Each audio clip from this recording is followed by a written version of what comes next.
台北市有一台公车昨经过民权西路的时，去撞到一个计程车的驾驶，伫咧路中央向开车门。这个公车的司机是虽打动，不过嘛造成车顶拢总有7个旅客跋倒送病院。警方表示讲，这个计程车向开车门害人受伤，所以依法上悬会当罚4000%。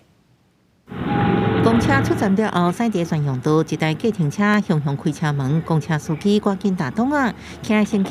向前冲，拢滑倒受伤。来，一人滑倒就不好意思。公车顶悬有7个人受伤被送去，其中1个人上严重，骨头进去爱开刀。虽然公车业者派人去探视，不过内部认定司机是因为避险，才紧急打档啊。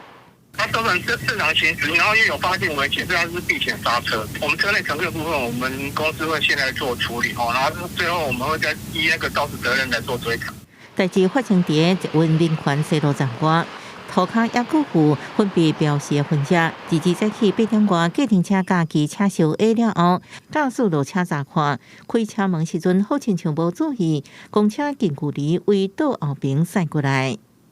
开启或关闭车门时，应遵守相关规定，不当而致人受伤，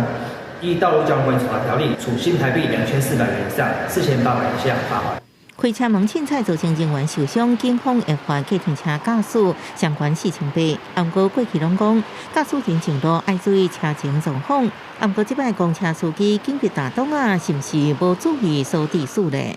必须考量的这个事故发生的时候，双方当事人在肇事前的相对位置，以及他到底有没有足够的反应时间，来赋予他一个这样的责任。按照这个看起来的话，他这个行为可能公车司机他是没有办法预期，会知道说他会突然开启车门，所以很难赋予驾驶一个这样的一个疏忽的注意义务。是不是无注意？警方表示，包含事故的相对位置、时间反应是不是长久等等，拢爱斗阵考虑。另外，伊面对常发生的事件，紧急打档也无违反道交条例，无顾紧急减速的相关规定。记者综合报道。